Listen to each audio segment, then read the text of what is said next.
ஏய் ஹெல்மெட் என்ன தலையில போட்டுட்டு இருக்க? ஸ்டைல்.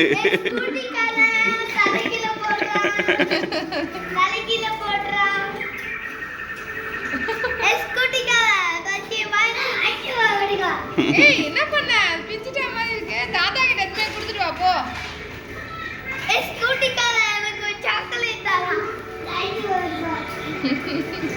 ஏத்துறாரா வந்து இவர் மேல? எப்படி ஏத்தி திருப்பி பாரு வண்டிய?